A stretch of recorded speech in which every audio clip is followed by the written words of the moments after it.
these ideas from his version of Islam. Let's take here's something from the Sirah al-Halaba, Muhammad's biography. It says this: one day Muhammad went to the market.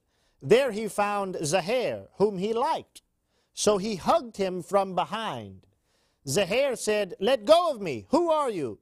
Muhammad told him, "I am the slave trader." Literally, I am the one who buys the slaves. And he refused to let go of him. So when Zuhair knew it was Muhammad, he drew his back closer to Muhammad's chest. What does that mean? Well, I don't know, but maybe Muslims can tell us. Something else very interesting that we find in Islam and the Quran. Once again, some of these verses that I was referring to earlier, I didn't have the references. We find that Muhammad went so far as to claim that there are young boys awaiting the believers in paradise. There's many verses in the Quran that talk not just about the huri. Now, you'd think 72 virgins were enough. But there's these young boys, never altering in age, as if they were hidden pearls. Lotlo, our former caller said, well, you know, God wants to give them something good. Well, I imagine that's true. And round them, verse 24 in Surah 52, and round them shall go boys as if they were hidden pearls. Verse 17 and 18 of Surah 56, round about them shall go youths, never altering in age. Round about them there shall go youths, never altering in age. You will think they are like scattered pearls. Surah 76:19. And here's something very interesting. We wonder, what will Muslims be doing with these young boys? Will they hold hands and sing together? It is passages such as these that led some Muslims, these are Muslims now, some Muslims to argue that homosexuality and pederasty, which is the love of boys, would be permitted in Jannah or paradise. For instance, New York Times columnist Judith Miller, while commenting on the reason Egyptian professor and columnist Farag Foda was assassinated, wrote, listen to this, about 2 weeks before his murder, this Egyptian columnist, he mocked what passed for intellectual discourse among Muslims by citing a recent sermon by Egypt's most popular preacher, Muslim preacher, Abdul Hamid Kishk, a blind sheikh who constantly attacks both the government and its official religious establishment. Kishk had been telling his audiences that Muslims who entered paradise, listen carefully, would enjoy eternal erections and the company of young boys draped in earrings and necklaces. Is that cross-dressing in paradise in Islam? This is one of the most famous, most popular Muslim sheikhs in all of Egypt. And he says that in paradise, Muslims who enter paradise will enjoy eternal erections and the company of young boys draped in earrings and necklaces.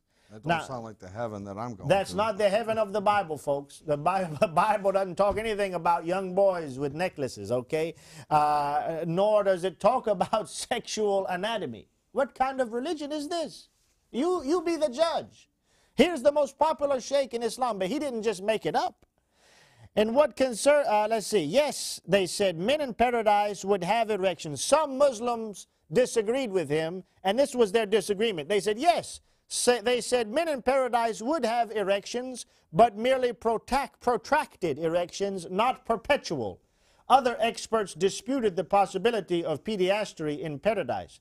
Now note, not all Muslim scholars said that this wasn't right. Just some Muslim scholars said this was not right. Listen to this. Abdul Allah Mari said that homosexuality will be permissible in paradise. He based the opinion on Surah Al-Waqi'ah, Surah 56, verse 17-23. Round about them male youths will go of freshness, and there will be huris, beautiful companions.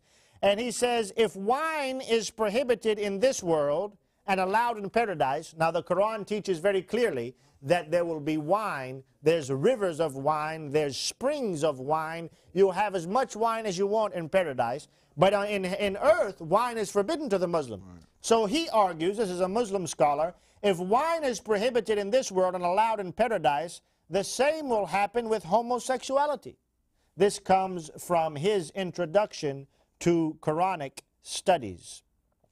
It says also that the terms ghilam, who might also be eunuchs, were the recipients of special favor in the Ottoman Empire from their masters, who wore rich and attractive uniforms and often beautified and perfumed their bodies in an effeminate fashion. The Ghulam institution for the practice of unnatural sexual relations. A judge under Al-Ma'mun used 400 such poets. Poets like Abu Nuwas did not disdain to give public expression to his perverted passions. Go on the internet and type in the word pederasty, which is P-E-D-E-R-A-S-T-Y. Historical sources confirm that throughout the Islamic history, this practice has been well known of older Muslim men having sexual relations with younger Muslim boys. We could go on and mention more and more things. Let me just mention a couple more before we go to our next caller. Very interesting hadith. Now these hadith are sahih. Some of these are from Al-Bukhari. It says here, I saw the Prophet, praise be upon him, sucking on the tongue of the lips of Al-Hasan, son of Ali. May the prayers of Allah be upon him. For no tongue or lips that the Prophet sucked on will be tormented. I don't quite understand why Muhammad would suck on the tongue or the lips of a young boy. Maybe a Muslim can explain this to us. Here's another one. It says, in mentioning the 10 specific qualities of the Prophet, Al-Zamakhshari mentioned that the Prophet took charge of naming Ali and feeding him many days from his blessed saliva and having Ali suck on the Prophet's tongue. Seems very strange to me. I don't understand it. For it was narrated by Fatima bint Asad, the mother of Ali, may Allah be praised with her, who related that when she gave birth to her son, it was the Prophet who named him Ali, and the Prophet spat in Ali's mouth, then allowed him to suck on his tongue till he fell asleep. Now, Muslims, I don't understand this. I don't understand why your Prophet will go to a baby and let the baby suck on his tongue. Now, this is in the hadith. This is well known in the hadith. Maybe you can help us understand this. Maybe you can help us understand why the Abbasid and the Ottoman caliphates had what they called ghulam, the very same word that you have in the Quran referring to these young boys never altering in age. And those ghulam, they felt very free to have sexual relationships with.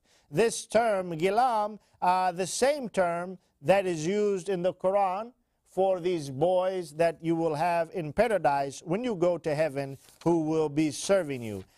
There's a lot of strange things going on. Let me just mention one more thing and then we'll go straight to our callers.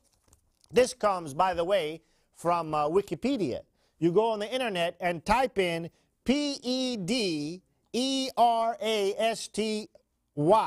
Pederasty. This is the love of young boys. And there's a whole section about the Islamic world, how the history in Persia and the Ottomans and the Abbasids and the Arab world of Muslim men loving and having sex with young boys. Now, interestingly enough, this practice historically rose after Islam, about 200 years, and continues, as we see from our article, even to the present day in remote locations in places like Afghanistan. It says here, now this is very interesting, a British fellow visited the Ottoman Empire in 1605. And listen to what he said when he visited Istanbul. It says he was held captive, actually, by the Ottomans between 1603 and 1605 under harsh circumstances. Reported in his Discourse of the Turks, he says, and I quote, "For their sodomy, they use it so publicly and imprudently as an honest Christian would be ashamed to do with his wife as they do with their young boys." We see that it's well attested to in the history of Islam.